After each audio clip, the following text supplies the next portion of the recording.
अ, तो अब चलिए हम लोग अपना नेक्स्ट एग्जाम्पल देखते हैं। हमको यहाँ पे अब रेंज निकालनी है y is equal to under root 1 minus X square की, है ना।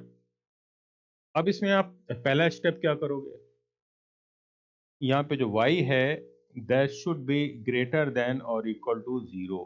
ये हो गया पहला केस। यहाँ पे y क्या होगा, 0 या 0 से बड़ा, ठीक है ना। अच्छा, अब नेक्स्ट स्टेप में हम लोग क्या करेंगे, x को y के टर्म में रखेंगे। कैसे, चलिए दोनों साइड स्क्वायर करते हैं। Y square is equal to 1 minus X square, या हम इसमें क्या लिखेंगे, X square equal to 1 minus Y square, है ना। या हम यहाँ पे क्या करेंगे, x की वैल्यू क्या होगी, 1 माइनस वाई स्क्वायर और प्लस माइनस। अब यहाँ पे x रियल कब होगा, जैसे हम लोग डोमेन में करते थे ना कि रूट के अंदर वाली क्वांटिटी, रूट ये रियल कब होगा, जब रूट के अंदर वाली क्वांटिटी ग्रेटर देन और इक्वल टू 0 होनी चाहिए। तो यहाँ पे x रियल कब होगा, जब रूट के अंदर जो लिखा है 1 minus Y square that should be greater than और इक्वल टू 0। अब हम लोग इसको कैसे सिंप्लीफाई करेंगे, तो हम लोग यहाँ अप्लाई करेंगे method of interval. Method of interval में क्या होता है कि जो हाईएस्ट डिग्री टर्म है उसका कोफिशिएंट 1 होना चाहिए। मतलब यहाँ पे वाई स्क्वायर का जो कोफिशिएंट क्या है, वो माइनस में है कि नहीं। तो सबसे पहले इसको 1 बनाएंगे। कैसे, माइनस को मैं कॉमन ले लूं। मेरा कहने का मतलब ये है कि वाई स्क्वायर के साथ यहाँ पे 1 का मल्टीप्लीकेशन हो, है ना। अच्छा, अब आगे क्या होगा, दोनों साइड हम माइनस से मल्टीप्लाई करते हैं। तो माइनस से मल्टीप्लाई करेंगे तो ये क्या बन जाएगा, वाई स्क्वायर माइनस 1। और हम अब जब माइनस से हम लोग एक्चुअली किसी भी इनइक्वालिटी को मल्टीप्लाई करते हैं तो उस इनइक्वालिटी का साइन चेंज हो जाता है। तो देखिए इस इनइक्वालिटी का साइन चेंज हो गया। अब हम लोग इसका फैक्टर करेंगे, y minus 1 y plus 1 that should be less than और इक्वल टू 0। और यहाँ पे हम लोग जो है अब अपने मेथड ऑफ इंटरवल को यूज करते हैं। तो जब मेथड ऑफ इंटरवल को यूज करेंगे तो एक रूट होगा -1, दूसरा रूट होगा 1, और हमने ऐसे लिखा प्लस माइनस और प्लस। तो यहाँ पे में लेस देन 0 है, देखिए इसको देखिएगा, लेस देन 0 है ना। तो y की वैल्यू लाई करेगी किसके बीच में, 1 और -1 के बीच में। ये हो गई सेकंड कंडीशन। तो अब हमें y की ऐसी वैल्यू चाहिए जो कि इस कंडीशन को भी सेटिस्फाई करे और इसको भी करे। तो इसके लिए हम लोग क्या करेंगे, हम लोग एक नंबर लाइन को ड्रॉ करेंगे, ठीक है ना। तो चलिए देखिए, हमने एक नंबर लाइन को ड्रॉ किया। पहला यहाँ पे क्या है, y जो है हमारा -1 और 1 के बीच में लाई कर रहा है। और दूसरा क्या है, यहाँ पे जो y है वो 0 से बड़ा है। तो y हमारा 0 से बड़ा है। तो उसमें जो कॉमन पोर्शन हो गया वो यही तो हुआ ना। मतलब कि यहाँ पे जो हमारी रेंज होगी वो क्या होगी, 0 टू 1, है ना। ये वो वैल्यूज हैं जो दोनों कंडीशंस को सेटिस्फाई कर रही हैं। तो the range of this function is 0 to 1, ठीक है। चलिए अब हम लोग नेक्स्ट एग्जाम्पल में चलते हैं।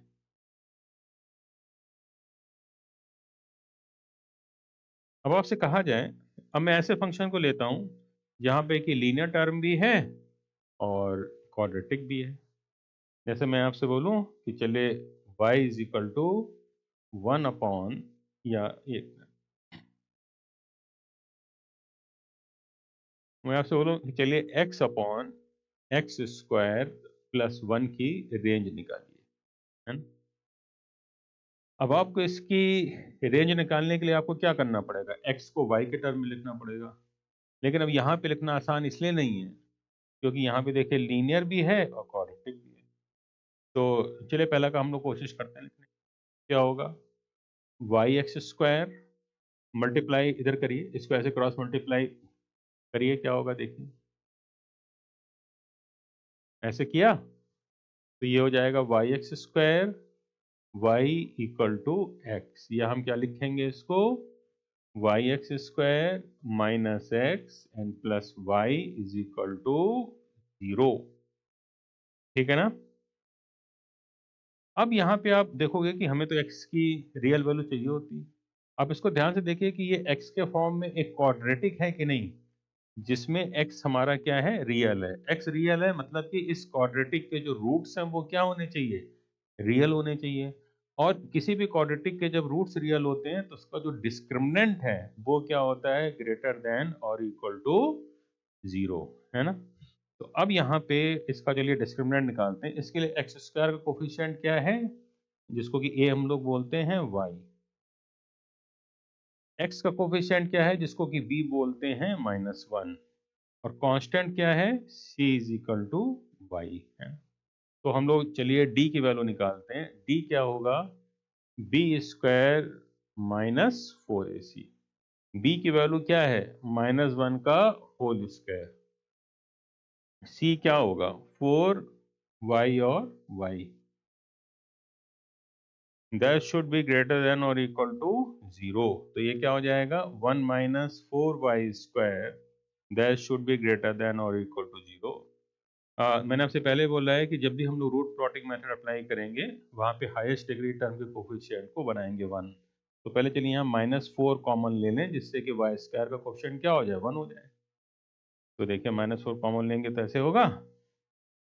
अब -4 से दोनों साइड डिवाइड कर दें, तो एक तो जब आप माइनस से डिवाइड करोगे तो ये साइन चेंज हो जाएगा। यहाँ चलिए पहले इसको ऐसे लिख लेते हैं, that should be equal to 4 Y square minus 1/4 less than और इक्वल टू 0, है ना। हमने यहाँ पे क्या किया, माइनस से दोनों साइड को मल्टीप्लाई किया, है ना। अब हम चलिए इस 4 को इससे डिवाइड करते हैं, तो क्या हो जाएगा, Y square minus 1/4 less than और इक्वल टू 0।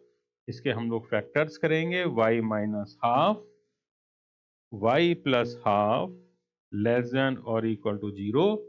इसको हम लोग रूट प्लॉटिंग करेंगे। यहाँ पे रूट प्लॉटिंग करेंगे तो एक रूट क्या है इसका, माइनस हाफ, देखिए 0 करिए। एक रूट क्या है इसका, हाफ। तो ये प्लस माइनस और प्लस हो गया, तो यहाँ पे लेस देन और इक्वल टू 0 है, तो हम एक्चुअली इस पोर्शन को लेंगे यहाँ पे, है ना। तो यहाँ पे y की वैल्यू किसके बीच लाई करेगी, हाफ एंड माइनस हाफ के बीच में। यही इस फंक्शन की क्या होगी, रेंज होगी। ठीक है, तो the range of this function is minus half to half. ठीक है ना, मतलब the range of this function is minus half to half. चलिए अब हम लोग नेक्स्ट क्वेश्चन पे आते हैं अपने।